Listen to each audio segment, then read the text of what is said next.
Hey everyone, it's Nixie, and today I want to talk about the ban and restricted announcement. Mainly just the LO points change. Now, this is just my thoughts from thinking about it for less than 24 hours. It may be a bit of a rant, but wanted to get my thoughts out there. I doubt I'll be able to reach LSS ear, but just needed to talk about it and hear from you what you all thought about this whole change. I know LSS are doing their best, and I do trust them to navigate their LLL system the best as well, but I feel it's something that is worth talking about with you guys. So, for those that don't know, LSS is going to change the LL points that are given out based on how long their hero has been legal. So, MST, Rosetta, and Hunted heroes will have a 0.5 times multiplier on them, so they pretty much get half the points towards their LL point total. And the second year heroes get 1x, so that's Outsiders, Bright Lights, and Heavy Hitters, just gets the normal points. And then the older heroes get 1.5x towards LL, so they'll just get a lot more points. So we could see what LSS are trying to do, which is keep the new heroes from rotating out so fast, like what happened with Aurora, Enigma, and Zen. And then have the old heroes that's been here for a long time to just LL. The main reason is, again, the new heroes rotating out is pretty bad because they don't want their new heroes with new product to be gone. And that's just bad for new players and just also for stores that have now dead inventory. Like Armory decks just stuck there now until, they did say she's coming back, but currently it's kind of just stuck.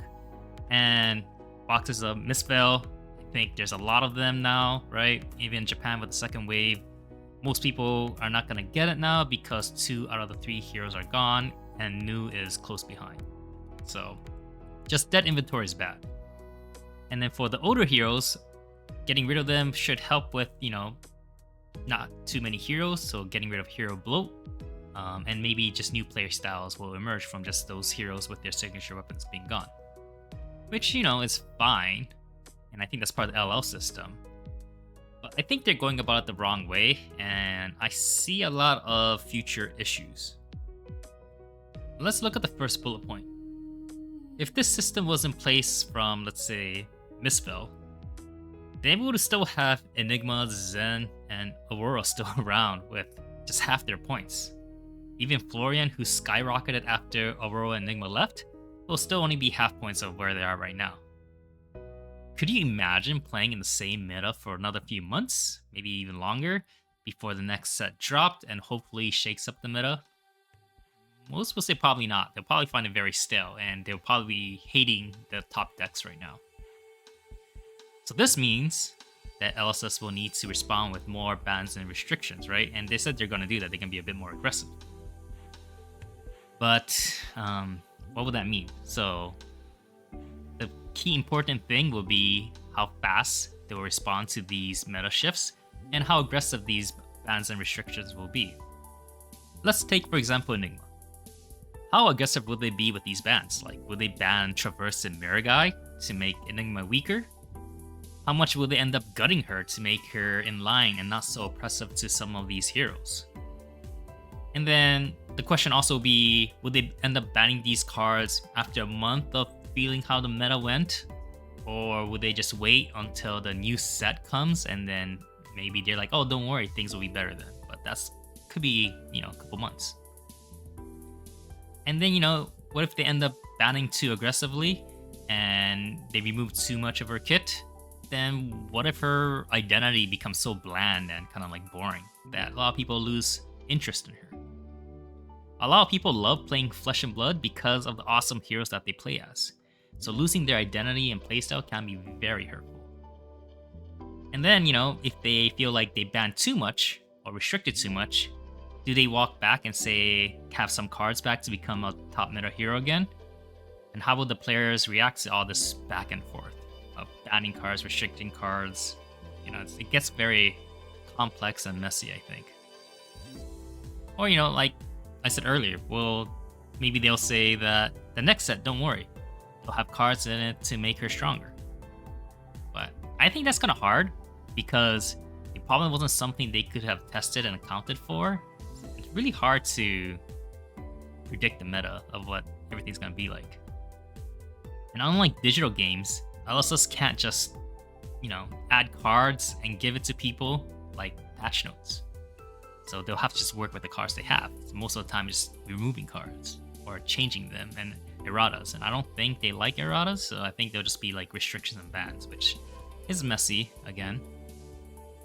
So that means that LSS will need to have an extensive testing done and evaluation of what they predict the meta will be before each set.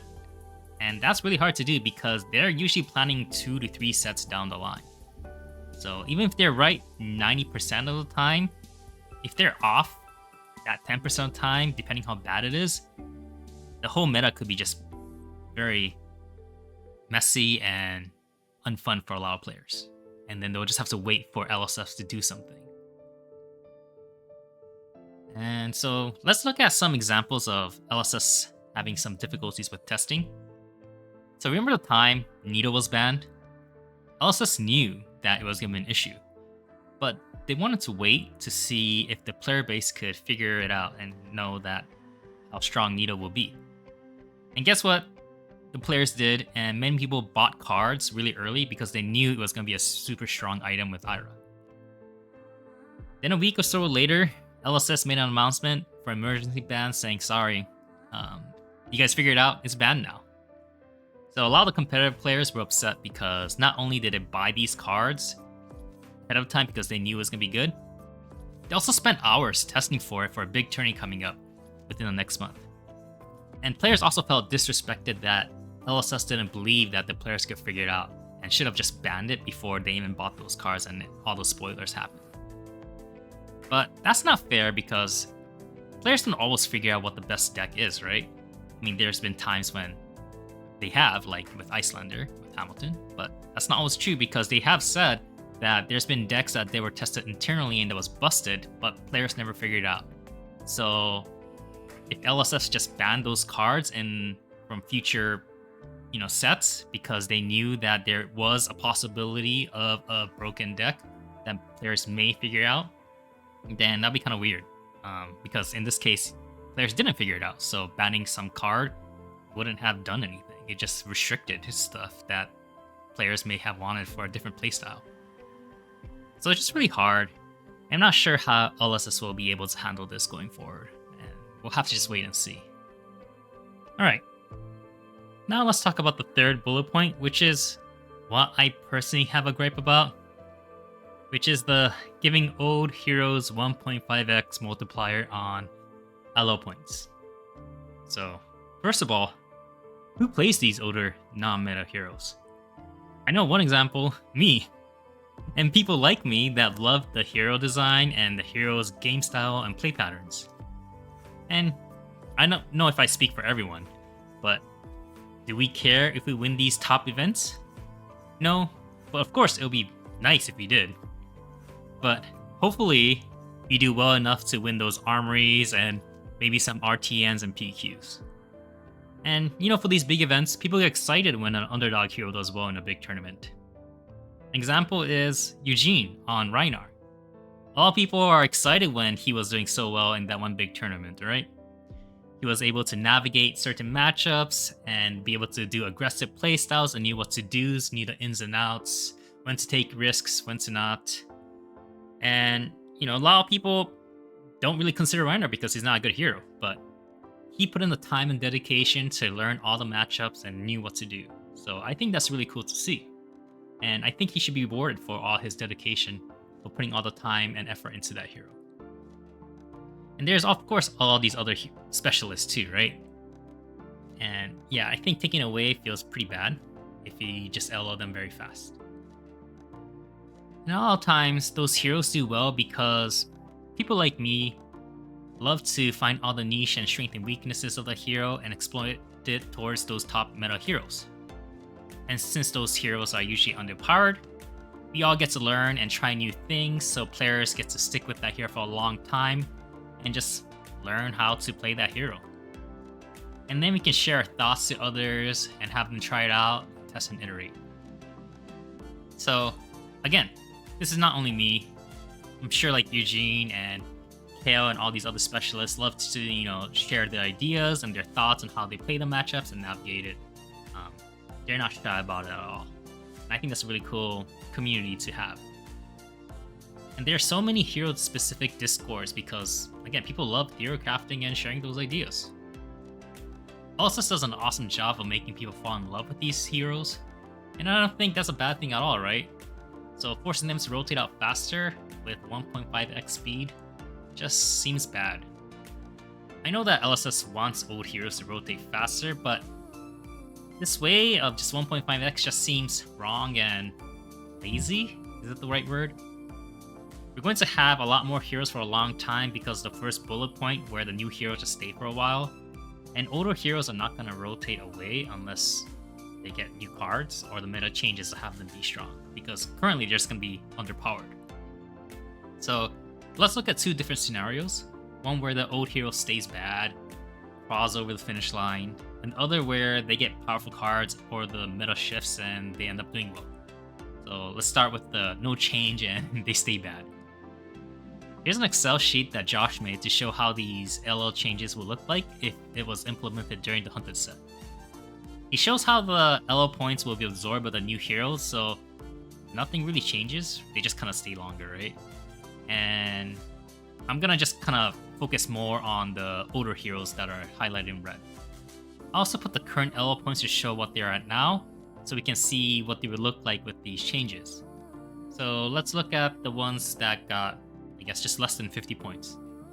So Dash will get like 20 more points and be almost gone at around 995 points.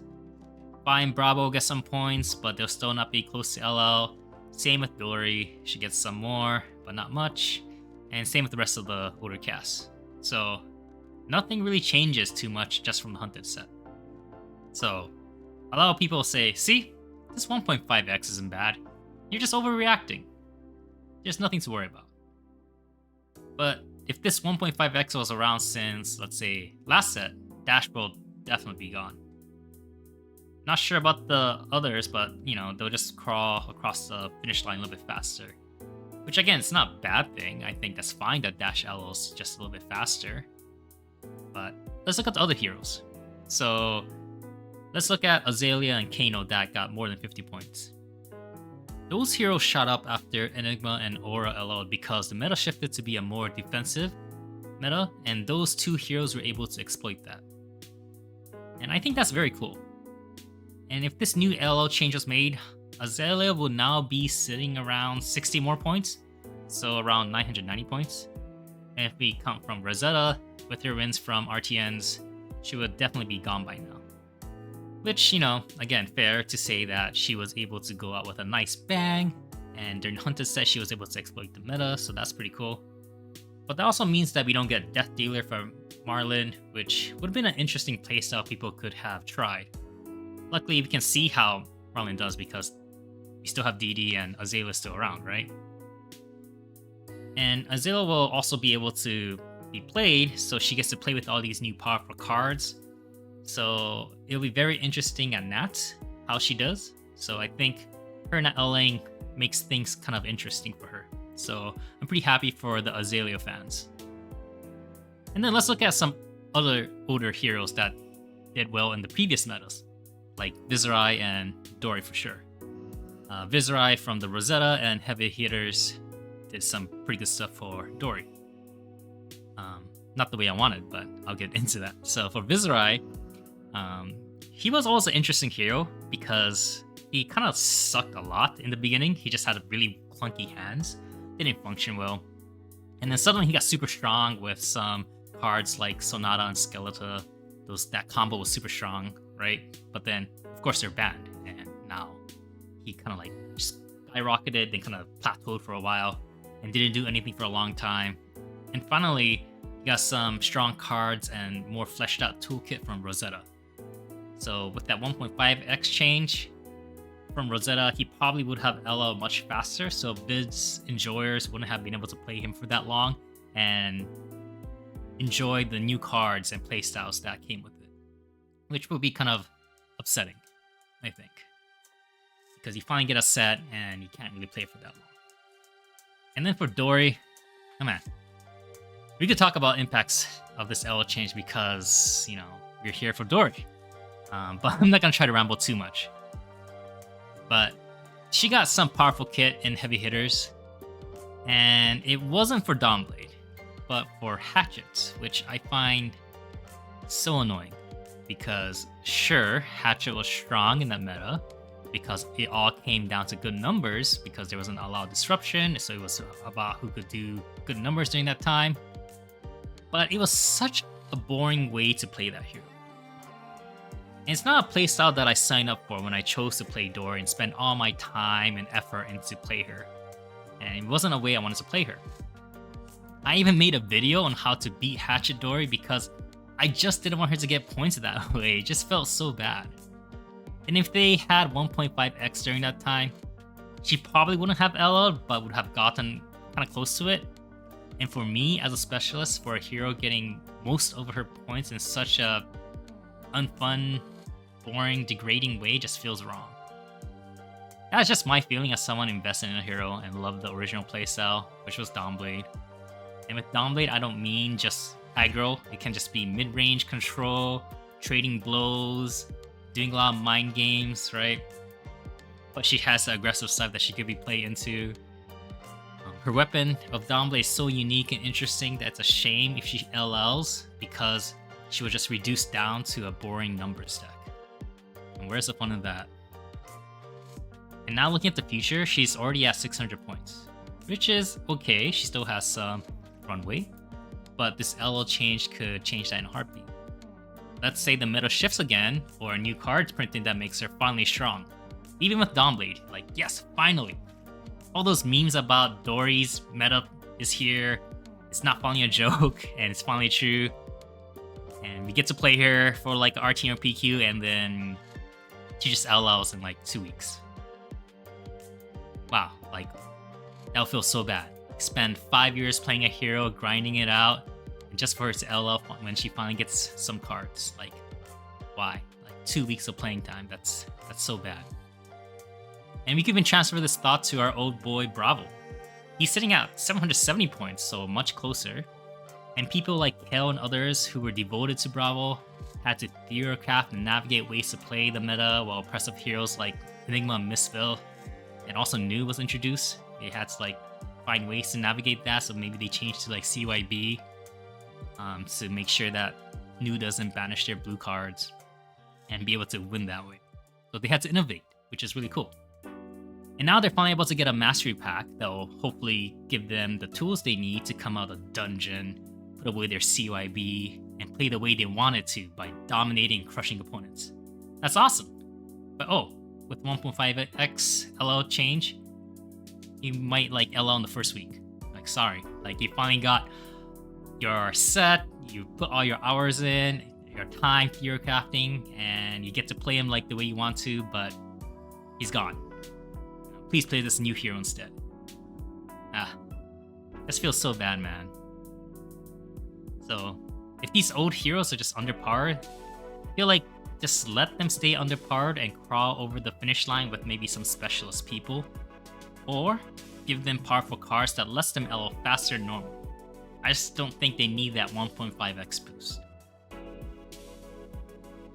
I saw someone say competitive players don't want hero bloat because they can't test for so many heroes. Yeah, sure, but that's also part of the fun in card games, right? You never know when a rogue deck comes out and you have to be ready for it. Like the Kano sine wave. like Kano's here, like, I gotta put AB in. It's like, Kano's gone, I don't need AB. Kano comes back, like, oh no, I don't have AB, I'm not prepared, right? Like, it's kind of fun. Like, you have to be kind of ready for it. And then sometimes you're able to play around if you have the reps into that specific hero. So like for Dory, most advanced players will know how to properly block, so it's not that much of an issue. The same with Assassins, you just learn how to properly block and how to properly navigate that matchup. And there are also a lot of competitive games that has a lot of heroes, and professional players just need to be prepared for pretty much all of them. An example is Dota 2. And that's right, that game has a bunch of heroes and niche abilities that professional players need to prepare for different strategies and playstyles. So some will say, sure, For a game like that, you need to be able to play a lot of heroes to be good at the game and do well. But I can say that's not true. I have almost 6,000 hours playing that game, and I played maybe less than a third of the whole hero pool. That's right, I've always been a one trick. I spent most of the time playing just one hero in that game, which was Earthshaker. I have like over 2,000 games, and I just played that hero because I love the playstyle, and that ultimate ability was so satisfying, right? And just by learning all his strengths and weaknesses, I was able to adapt to different teams and positions, and I was able to do well. You might ask, like, how well? Like just like okay, like sure, that's fine. But no, I was able to get the highest rank of Immortal, which makes me like top 2,500 here in US. So that was really cool, and that's me again, just spamming one hero, just learning all the hero's abilities, each things, and I'm kind of transferring that to what I'm doing with Dorian now, just learning how that hero works, the weaknesses, and how to adapt to the shifting meta. So yeah, I don't think the argument of just having more heroes is bad for the game is true. So all in all, I think LSS is charting into unknown waters. I would love for them to go back on the 1.5x multiplier for old heroes. Just let them be, please. The new heroes getting only half seems to be very aggressive, and we'll need to see how LSS handles it in the future. But that's something we'll just have to wait and see. Ultimately, this is their game, and I do trust in what they do. And again, this is just my rant and thoughts about the change. So let me know what you think in the comments. Thanks for sticking it out, and yeah, that's it for now. Catch you all later.